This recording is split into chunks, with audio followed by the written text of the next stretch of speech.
डोंबिवलीवरून पंढरपूरला जाणाऱ्या भक्तांच्या बसचा आज पहाटे मुंबई पुणे एक्सप्रेस या हायवेवरती मोठा अपघात झाला। यात 5 जण मृत्युमुखी पडले तर 40हून अधिक जण जखमी आहेत।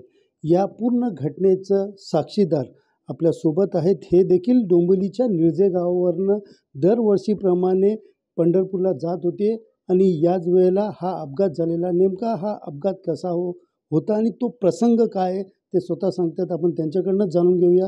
तर तुम्ही नेमकं राहतात कुठे आणि इकडनं तुम्ही किती वाजता निघाले, किती जण निघालेले, एकूण किती बसेस होत्या? आमच्या एकूण 6 बसेस होत्या आणि आम्ही जय घोष करत निघालेलो रात्रीच्या 11 वाजता आणि घोष करत बसी भरून निघालेलो आणि एक्सप्रेस हायवेला गेलो। तर कशी घटना अशी झाली का गाडी स्पीडमध्ये असणारी, त्याच्यामुळे जय घोष चालू होता, त्याच्यामुळे आम्हाला पण नाही समजलं का काय झालं काय नाही। त्याच्यात नंतर अशी धडक दिली का अशी आम्ही गाडी हल्ली, तेव्हा आम्ही जय घोष बंद केला आणि त्याच्यानंतर काय झालं ते आम्हाला माहिती नाही। किती जण जखमी होते आणि त्यावेळेला काय परिस्थिती होती? कोणी तुम्हाला वाचवलं, कसं बाहेर काढलं, कुठल्या रुग्णालयात? आणि जखमी झाले ते आम्ही या करून काचाविचा फोडून एक जण निघालो। तेवढ्यात दुसरी आमच्या बसची मागं होत्या त्या आल्या, त्या लोकांनी आम्हाला बाहेर काढलं आणि मग आम्ही थोडा ॲम्ब्युलन्सवाल्यांना हे केलं, फोन लावला इकडे तिकडे, तेव्हा त्या गाड्या आल्या पोलिसांच्या आणि एमजममधल्या लगेच गाड्या आल्या का घटनास्थळी सावध झाले। याच्यामध्ये आत्तापर्यंत किती जण जखमी, तुमच्या गावात किती जण जखमी आणि एकूण तुमच्या गावातले किती जण त्या ठिकाणी जात होते? आमच्या 200 लोक तरी असणार आहेत आमच्या गावातले जाणारे।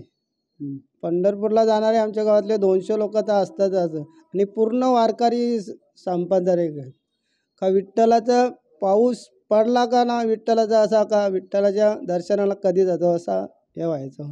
दरवर्षी तुम्ही जातात, यावर्षी देखील जात होती। तुमच्यामध्ये आता किती जण जखमी असल्याची तुम्हाला माहिती आहे आणि जेव्हा तुम्ही आले, तुम्ही स्वतः त्याच्यामध्ये जखमी आहात, अजून जखमींना किती जण त्याच्यामध्ये गंभीर जखमी, काय नेमकी परिस्थिती आहे त्या ठिकाणी?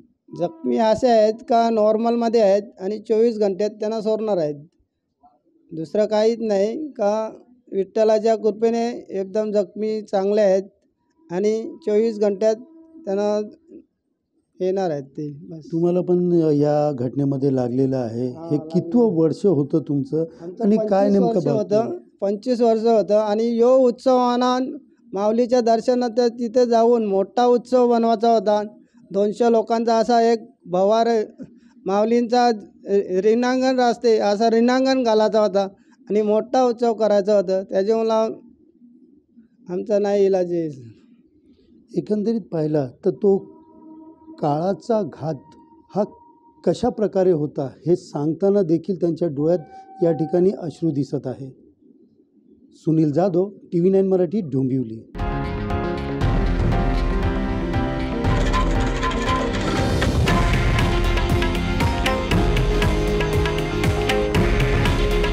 हे आहे देशातील नंबर 1 न्यूज नेटवर्क आणि आपण पाहत आहात TV9 मराठी।